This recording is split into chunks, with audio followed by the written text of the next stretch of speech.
speaking. Hi, is this... Yes? Hi, I'm Mikey. I was just wondering if Cheryl's in the house today.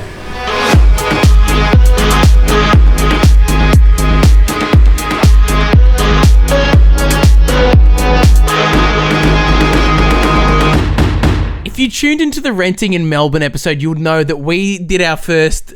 I can't call it a prank call, but we saw a number on a billboard that... What did it say? It said... Ask Valda, she knows. Yeah. And there was a phone number, and we were intrigued. We wanted to become a prank call channel. We thought we'd give it a go. And we did.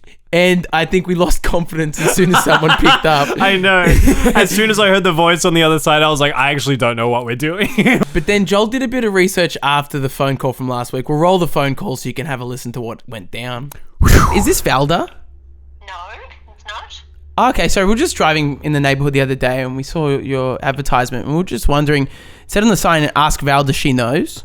She does, yes. What would you like to know? Well, that's what we're wondering is what does she know? Today we're going to pull on that thread to see just how deep it goes. But first, life updates. You don't know what you don't know until you're updated on life. Take it away with the life updates, King. I know you got something juicy. I know you Sorry, do. I was smacking my hands together. I wasn't prepared. Look, something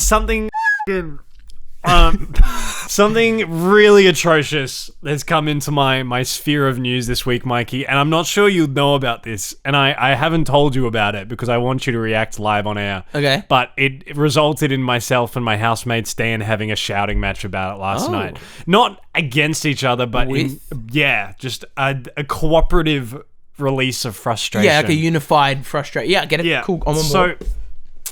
Disney has announced that effective immediately, they're going to stop selling producing Blu-rays and DVDs for Australasia. It's just so targeted. Why is it so targeted at Australasia? Well, what have we done? They've already stopped in Latin America and like selected Asian markets. It's a racial thing for sure. It's just...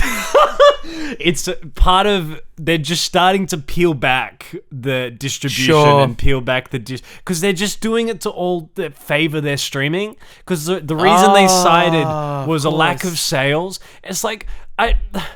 Just the ramifications of this is so enormous in my head. In the shot right now, you'll see a piece of my Blu-ray collection. I have such love for physical media and just owning it and having it. You can play it at home anytime. You don't need internet. You're not going to deal with any buffering. The bit depth is not going to change. The image is going to look pristine the whole time. And they're going to stop that to favor their streaming service, which buffers everything. Let me ask you this, viewer. How many times have you gone onto your streaming service thinking, I'm going to watch my favorite movie? Of course, we can all say our favorite movie at the same time. It's B-movie. And you get onto your streaming service provider, your Netflix's, your Disney's, and you realize, Disney's not going to have B-movie because it's a DreamWorks production. Netflix just doesn't have it for no reason. Where is it? It's on some fifth-party streaming platform that you don't even have because you're not going to pay for 8 of them. So what do? You just don't watch your favorite movie, or... You go on YouTube and you pay $6 for one movie that you get for 48 hours. It's really, really disheartening and disappointing, and it makes me really sad. Because the fact that Disney's doing it, one of the biggest media distributors in the entire world that are like monopolizing all these companies, it's the first domino that's going to fall. 100%. It's like how Netflix stopped letting people share accounts.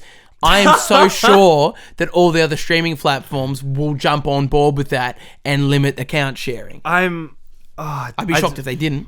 I'm so torn up about this. I'm actually legitimately very sad. My other housemate Sinead came in and was like, "Oh no," and I was like, "No, Sinead, you don't understand. This is real. This is real." As a person, I think we both share that hobby together. We both love the physical medium. Yeah, and that is being taken away from both of us. You know, I've got a Disney collection. I'm so proud about it, and it's a magical experience to click open the case and you know the feeling, and you're so precious with pressing that middle button of the DVD. Our kids aren't going to know about this as you get it, and then you flip it upside down and balance the CD on your finger, and then you grab the bottom, you do the quick maneuver, grab the bottom, slide it into the vessel, and like the smell of the case and everything, and then the menu loads up, and you got the special features, you got like a special features rolling. Like our generation know about the Shrek special features and even just the menu, and you can hear the menu now that I'm mentioning the Shrek menu, you know what's happening. You hear Donkey saying, "Oh, pick me, pick me." Like, you can hear that, and then you click play, and then all of the creatures run into the house. That's such a nostalgic feeling that you do not get with a streaming platform. I forgot about that. That's such a magical menu. It is. Oh my god! Brings you into the world even before you've like entered it. It's just there. Yeah. It's like a doorway in, and you're already getting like coaxed into it. Such a lost so art. nice. And I remember so specifically as a kid, Shrek 2 came out. Yeah. And I was really sick one day, and Mum decided to take me to Sanity. If you remember Sanity. And Mum bought me Shrek 2 on DVD, and you know what came with Shrek 2 on DVD? What? A Shrek hat that had ears. And it was just this fabric hat. It's and like a was the cereal best. box. It was like a cereal box. What happened to gifts in cereal boxes? Bro, Nutri-Grain had a DVD in it, or a CD. I ROM. have it. It's up there You do? somewhere. The music making production think so. software. I That's think how so. Flume learnt to make music. We wouldn't have Flume in this world if Flume was born in 2004. Let that sit. Think about that. Read that again. It's disheartening, and the fact that Disney is just cancelling. And I have the Disney colored set, and if you buy every single Disney movie, you can make a rainbow out of all of them. And you know, they're stopping, as far as I know, I might be wrong, but I read this on the internet just before this. They're not even sending their like back catalog anymore. They're just not going to make them anymore. So potentially, like, I've got a Monsters Inc. Blu-ray and Aladdin Blu-ray. Yeah. And that's potentially just like going to be one of a kind now. It's apparent they're not going to be making more of those. They've now become limited, allegedly. which we know May have to check that. will launch prices. Can Now, you search Ratatouille and JB, because that's one I might want to pick up, along with Finding Nemo. I'm looking at and Ratatouille. The Incredibles. I'm looking at Ratatouille. Now, at this stage, prices are fine. Prices are fine. They $20 haven't hiked. 4K, that's okay. Is I that think- buy two, get one free? Yes. Oh, yes, it is. Ratatouille, Finding Nemo, The Incredibles, buy two, get one free 4K, I'm in. Should we both just stomp out a couple $200 each right now and just quickly get some Disney I extras? think, yeah, we should go buy that shopping center you live close to. Yeah, because that might. Yeah, okay. Anyways, that is a sad life update.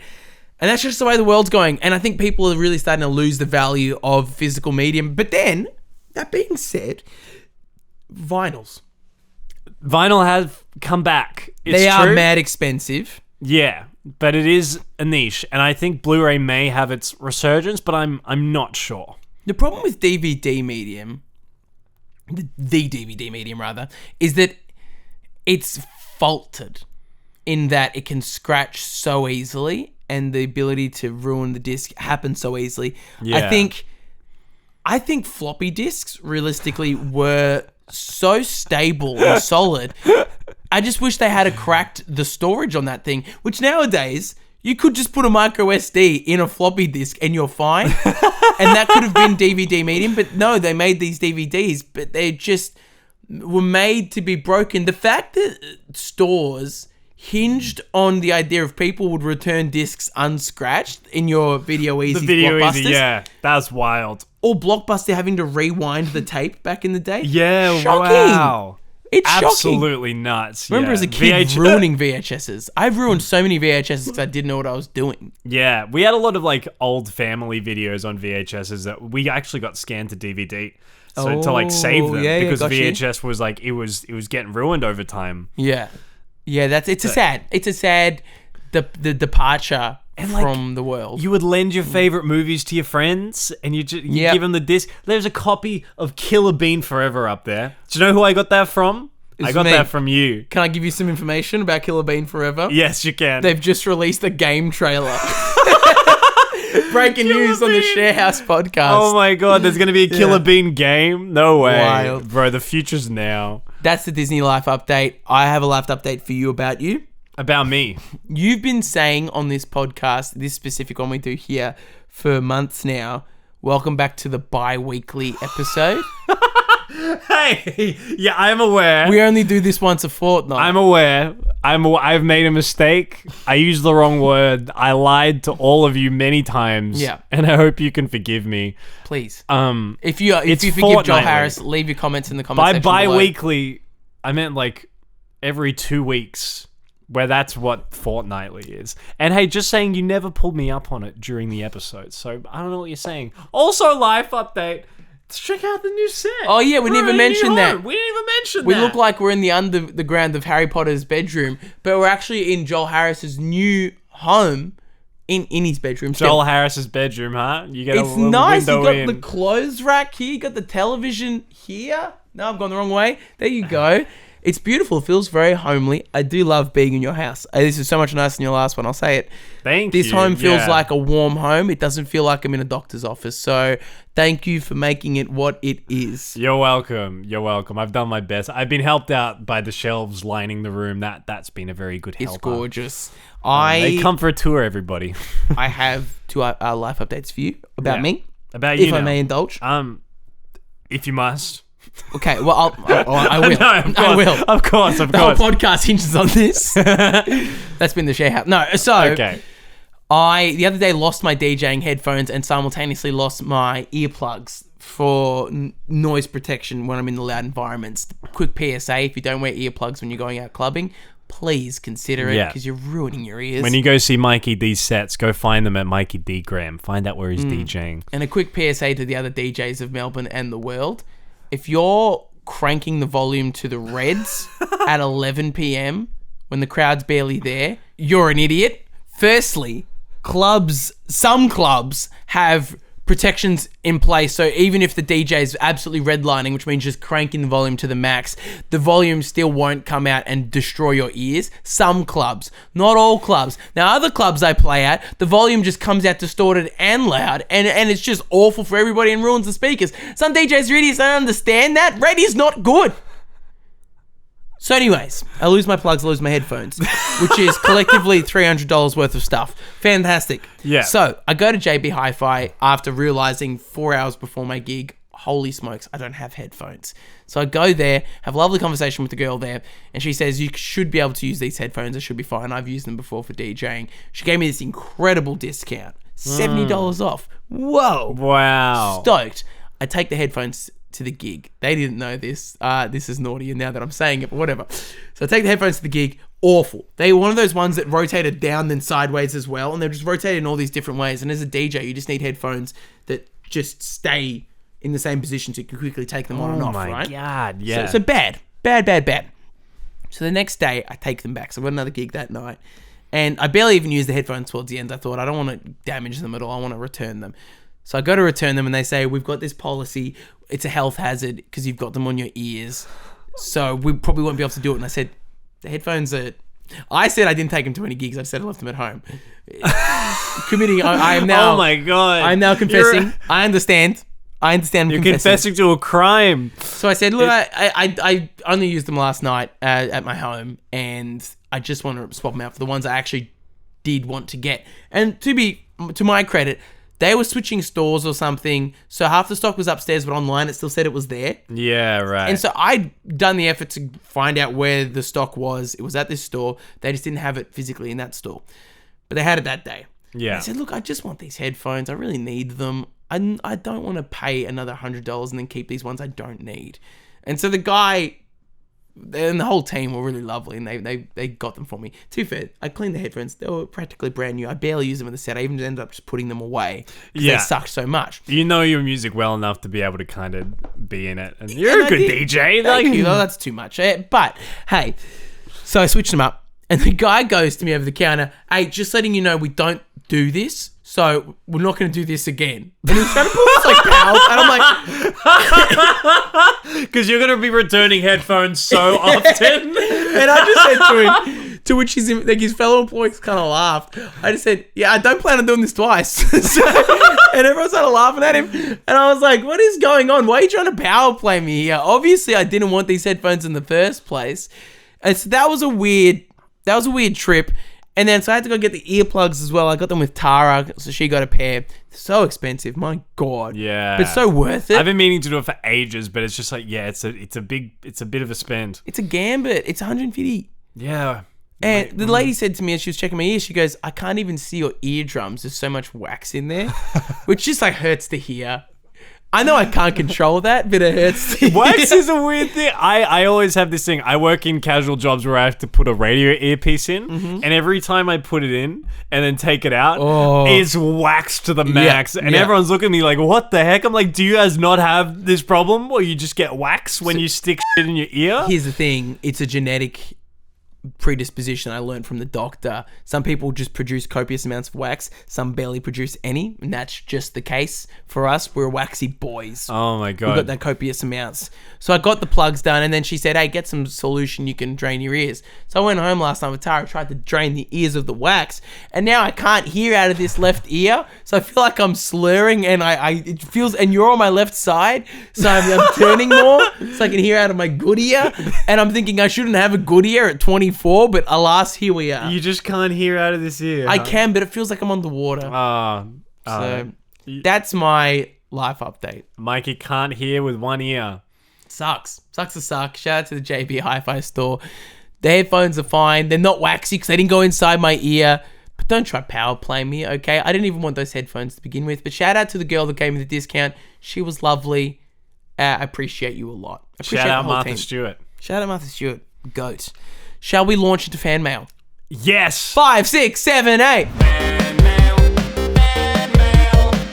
mail with the Sharehouse boys. Joel and Mikey answering fan mail. Sharehouse boys with answering fan mail. Yeah. So we last fortnightly Joel and Mikey episode, we put out a poll on what order you put water on your toothbrush. Yeah, we tried to settle it. We've been beating this horse to death. It's dead, and we're still beating the dead horse. No, these are the results of the poll. Finale, so this is the grand finale. So there was water first, water after paste, water before and after paste, and just no water at all. And also, we had one man comment with an option E. Oh, we did too, yeah. Where he gets a bowl.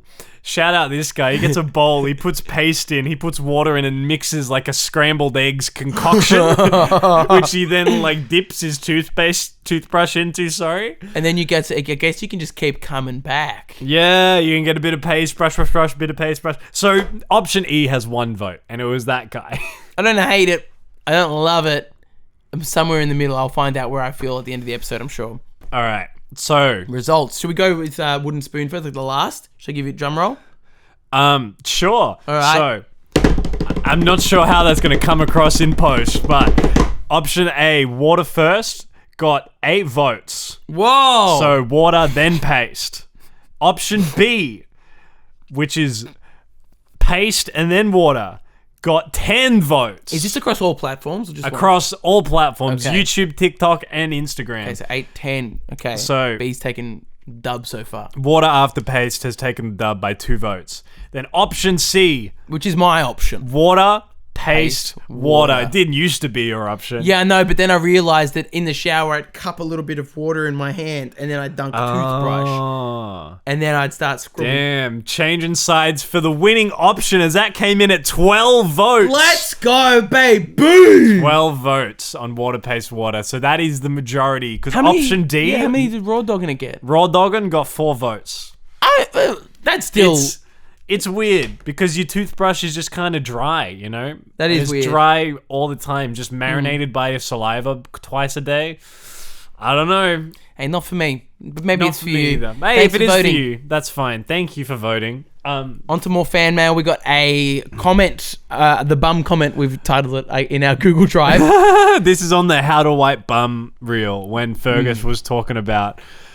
Oh, I guess we were both talking about which way we wipe, like front to back or back to front. Standing up. Or- There's so many different... Go check out the episode and then leave your comment below how you wipe your bum. If you don't want to get into that, that's fine. But I'll be reading a comment here from DMR8914. They seem lovely. They do seem lovely. The comment is, so many different ways. I'm 60, and only a few years ago I found out that guys wipe from the back to the front while sitting. So you're going backside to the balls, just for those that need that extra prompt. You're going back to balls. You're going to the balls. You're finishing at the balls. But now he's going... Whoa, Okay. shook me to the core. But I used to stand to wipe, and sitting does make more sense. We accept what we are told early on. It's not always correct. Wow, still learning in your 60s. I love that notion. I think that is one of the best comments we've received. I love that, because that was kind of like the crux of that episode, was just being like doing something from a very early age and then never questioning it again. Yeah, and to hear someone at the age of 60 admit wrongs, which isn't common in that age demographic. So it's nice to hear someone still learning and growing and maturing. And listening to our podcast. Yeah, it's really nice to have you on board. Thanks. It's nice to know our age demo does spread, because realistically, everyone's sharing houses, even if you're a baby. It's true. If you're not sharing it with people, you're sharing it with spiders. Widespread appeal. That's fan mail. And now on to what you're here for. What you've scrubbed through the what do they call it? The chapters, the YouTube chapters. Yeah, because we do those on this episode. Yeah, I guess we're doing them now. Damn. Can I get some intense? Can you put some intense music? Some real, just it keeps chugging along for a while. Let me hit this button. Whoa! Whoa! Oh, that was. So Joel didn't actually press a button, but he's pretending. That's cool. I don't know what you're talking about. That's so cool that you did that. It's I like in the room that. with me, brother. I'm sorry I exposed that. Anyways, so last episode, the last Joe and Mac episode, we did I can't call it a prank call, but we called a number on a billboard that said, "Ask Valda, she knows." And that's so vague, so ambiguous, and leaves so much depth and mystery. I know. It's been weighing on my mind. I've been dreaming. Us National Treasure Nick Cage fans had to know what was at the bottom of that mystery. We couldn't let it go unturned, so we gave Valda a call, and we thought that was the end of it. We thought Valda, the real estate agent, was the end of it. Who did we talk to? What was her name? Let's call her Janine. Talking to Janine. Janine didn't open the gates to Valda. Valda wasn't there, and we weren't willing to get a random phone call off air from Valda. So we spoke to Janine, and Jane gave us the hot tip of getting in the market. We're doing it all live. Janine's such a strong suggestion. Yeah, thanks, Janine. That was great for two 24-year-olds. We appreciate that. Yeah, I've actually learnt that the owners of this rental want to sell at the end of our period. No! And I told my father, and he's like, "Oh, you should, if you like it, you should think about buying it." I'm like, "What kind of funds do you think I have?" But I guess I could get into the market, right? Bro, you wish you could buy this.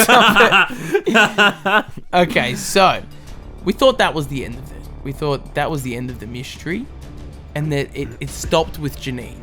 We didn't get to the final boss of Valda. Nah. But then Joel did some recon. Joel, what did you stumble upon? I searched Ask Valda She Knows on Google, and I found similar stories of people who had seen billboards and just been intrigued beyond belief. So I found this Reddit thread at r/Melbourne. At r/Melbourne, emo Taylor Swift. It says, "This sign near my work is so ominous. What does Cheryl know?" And it's a billboard that says, "Ask Cheryl, she knows." 45 years experience. Huge. There's no number. There's no number. No. So you have to go in physically and ask Cheryl. Oh, well, we could look it up with the information we've been given if we want to see what Cheryl knows. I would love to call Cheryl today, because I feel like this advertising... Okay, so Cheryl is also... An estate agent. An estate agent. Let's go. We call that telephone number right there. Right here, right now. Today's the day. Because here's the thing. This advertising trend was either inspired by Valda or inspired by Cheryl. Who inspired who? That's what I want to know. Oh, that's the crux of this What do mystery. you want to call? What do you want to ask No, Cheryl that's about? good. That's good. I want to ask her about it. I start with like we did last time about the sign. Yeah. And then maybe we could bring up, I've seen another one with Yeah. Valda on it. We're wondering do you and Valda know each other? That's good. That's good. That's good. Okay. So we'll Alright. ask if Cheryl's there. And then if not, we'll ask whoever's close to Cheryl. Do you want me to take charge? Yes, please. Okay. So we're calling at 4:14 p.m. on a Tuesday afternoon. Within business hours. Coming right to the end of the business day, so they'll definitely want to hear from us. Here we go. Thank you for calling. Speaking. Hi, is this... Yes? Hi, and I'm Mikey. I was just wondering if Cheryl's in the house today. No, she's not in at the moment. Can I leave a message for you? You can. I was wondering if you could answer some questions for me if possible. I can try. Awesome. Hey, I believe in you. Just a quick one. We saw a billboard the other day. We're just having a drive, and there was a billboard that said, "Ask Cheryl, she knows," with 45 years of experience, which we believe is the Cheryl that's in-house at your estate agency. And we were just wondering what Cheryl knew. Oh. Sorry, I don't know. That's fair. Probably, maybe the information's just for Cheryl. So I'm just here with a friend that was also with me on the day. I'm just wondering what Cheryl knows. It's a very interesting billboard. Because we saw another billboard on the same drive that said, "Ask Valda, she knows," and Valda was also an estate agent. And we're just wondering if they knew each other, what the deal was. Oh, very interesting. Sorry, I'm just new, so I'm not sure. That's okay. No, we're just wondering how deep this goes. It just seems like a mystery that has so many answers that we're just very intrigued by. It's a good marketing thing, though. We think so as well. We were just wondering, how far does this go? Is it a real estate summit that they meet at every year and everyone has this billboard? Is it Cheryl and Valda leading the charge? I'm going to find out for you, Mike, and I can give you a call back. I've got your number. It's 04. That is correct. Yeah, I'd love to know the answers if you could. That'd be really great. Thank you. All right, I'll find out. That's a very good question. Thanks. I really appreciate your time. Okay, thanks, Mike. Enjoy your day. You too. Bye. Bye. I mean, holy smokes. This gets way deeper than I thought. Oh, you're going to want to tune into the next episode. You know what I'm going to do? I'll get my phone. I'll have my phone on me at all times, and if they call back, I'll hit record. We'll film everything. Fantastic, because you need to know what Cheryl knows. What does Cheryl know? Who inspired who? Did they go to real estate school together? What's the story arc here? Because realistically, right, if you're going to advertise something, advertising 101 is you want to have the product pretty big so people know what you're advertising, I'd assume. Yeah. I've never been to advertising school, but I'm just assuming here. You want people to know what you're on about at least a little bit, or have some sort of smaller font that details that. This advertising technique is so rich and juicy, but it's so bold. Because there's no context. Yeah. You just have people calling all day being like, what does Cheryl know? What does Valda know? The people like us. Yeah. And there's a the fact that they're both in the real estate world gets me so giddy just to find out how deep this goes. Who inspired who? Are Valda and Cheryl competing? Did someone steal from the other? Because realistically, that could be the case, right? Real estate agents, I assume, stand on opposite street corners just stroking their knuckles, ready to freaking big deuce competition. it down. Yeah, whoever can snatch up the properties first, huh? Yeah, it's all a massive competition. Hey, and if you know what they know, I need you to let us know at sharehousepod@gmail.com, please. God, does this go deep? This is going to be continued in the next Joe and Mac fortnightly catch-up. So stick around. Make sure to subscribe. Good work.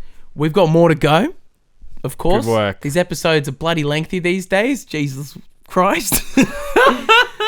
But we'll see. We'll see how this goes. So make sure to subscribe on all platforms so you keep up to date, because we do this so freaking regularly, man. This is a full production. Yeah, baby. this is a full-time job when we have full-time jobs. Damn straight. Episode recaps. Let's get into those. So, we'll keep them expedient for you. At this shared space struggle with Jack Swan, Jinx, which we filmed a while ago, admittedly, but it still rings so true. Like when the episode came up, when you chucked it up on the internet, I was like, it's just so nice listening to old mate Jack's voice and nice very relevant things. Nice hearing the old takes as well. Yeah, as you may know, we've spoken about it before. We bank these episodes in the interview styled ones, and it's nice to hear the things that were problematic for us in the past and how now we have already kind of found solutions to those issues. For example, with me, it was Tara's dog. Am I going to be responsible for it? And right now, the dog is in my home as Tara goes to night shift. So yeah, I am responsible, but I'm also dealing well with it. For you, it was just being in this home that you weren't too fond of, and now look at this. Yeah, here we are. You gotta work if you want to brighten your horizons. You kind of have to get up and get to it. You know, and also give it some time. Yeah, well, that's the biggest thing. we've learned is, especially with that shared space struggle, you just give it time and things generally will work themselves out. As my man Gary Vee says, you need to have patience. And it's not like you sit around and wait doing nothing. It's like you got to put in the work, but then also have the patience for that work to pay off. Yeah. So the shared space, I can't say it, but the episode with Jack was lovely as always. Shared space struggle. It's so hard with this blocked ear. Jack's a sweet boy, and it's always lovely having Jack on. And I think that episode has rung true with future episodes we recorded that probably haven't come out yet. Yeah. It was nice to hear Jack's parting words. I think we've already reiterated in, if you have shared items in a shared house that aren't yours, you've got to show that item respect like you would the house. And that's something that has really stuck in my mind. Yeah.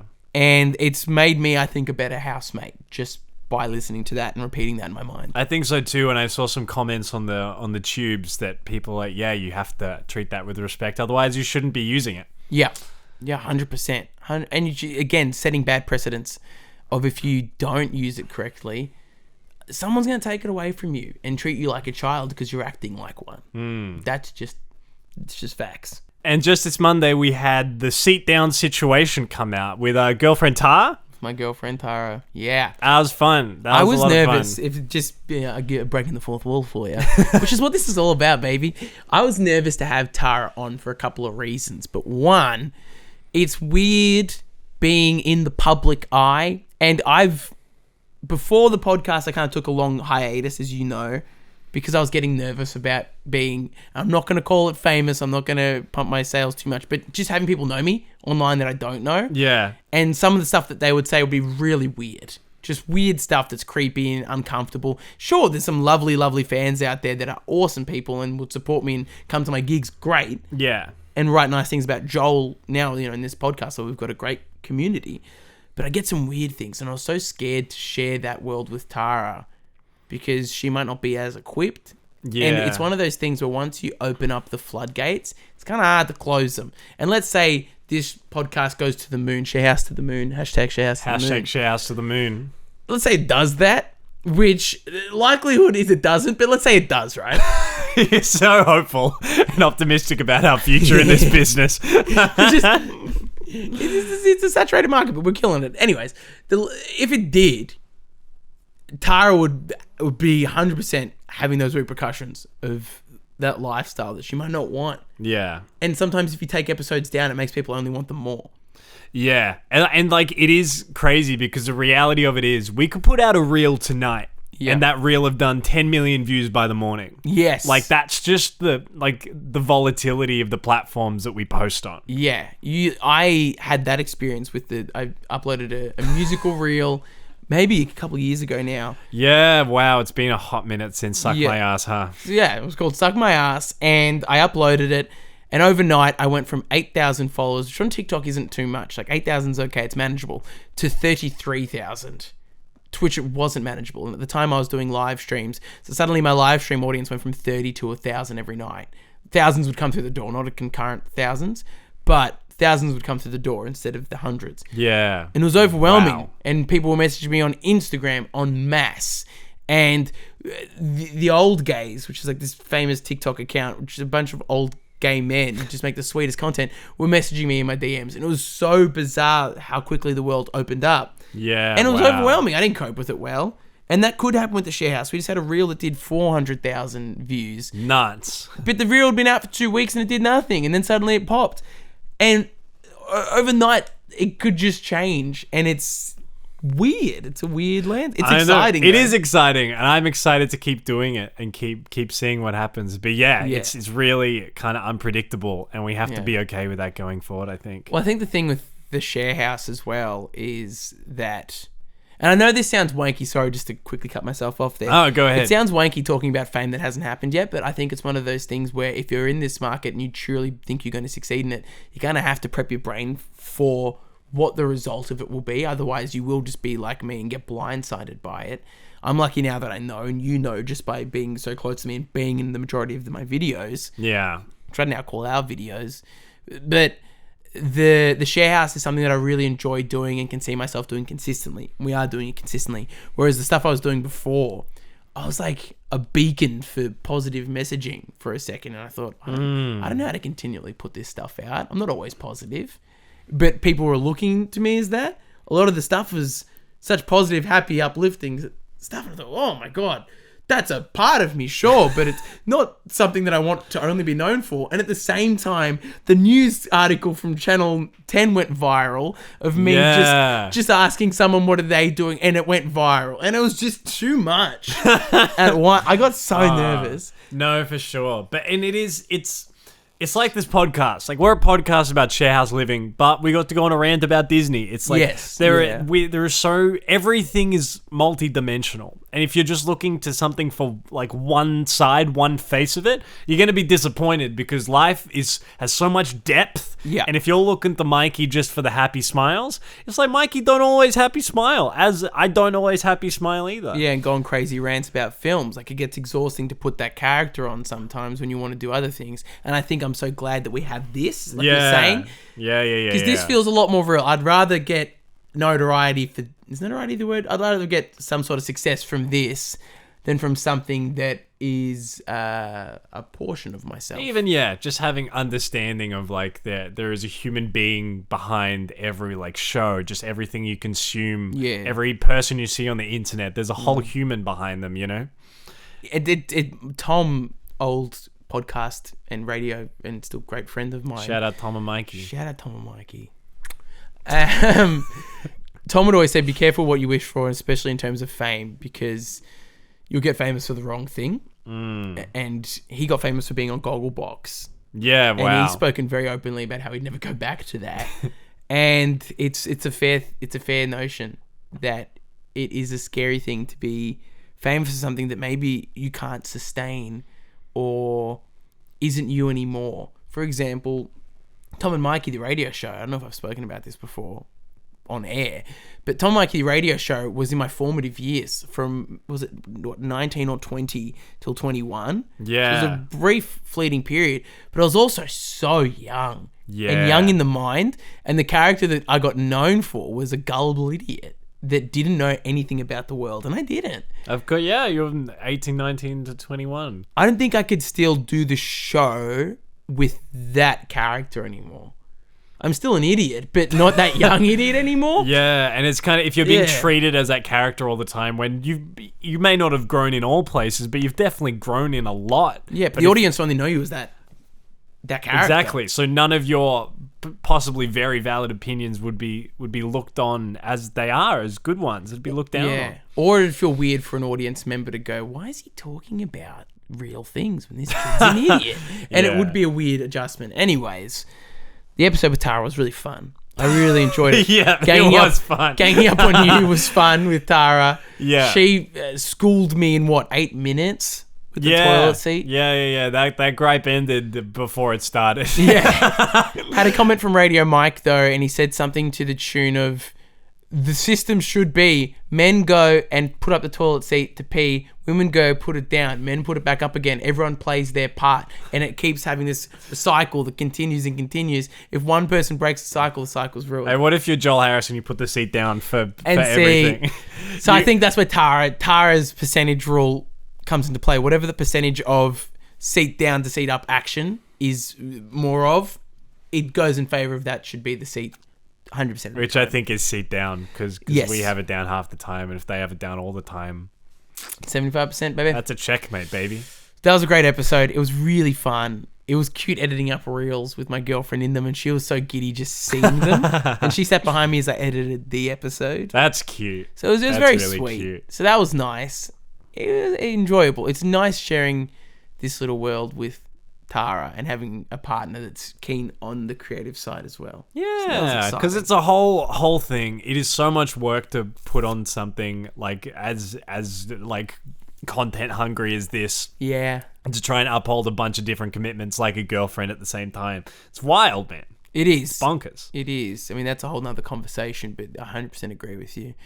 But I think That's been the Sharehouse podcast. Conversation for another time. Thank you so much for tuning in again. My golly. You're going to want to know what Cheryl knows. Hey, we got lots of exciting things coming up. Lots of things in the talks. You're going to want to tune into the Sharehouse going forward. Email us, share home gripes, life gripes, just anything that you want us to talk about and possibly solve or discuss and debate for you. sharehousepod@gmail.com, at sharehousepod on Instagram, TikTok, Threads. Subscribe, god damn it. Be a part of the freaking army that's going to take us to the moon. We're going to the moon.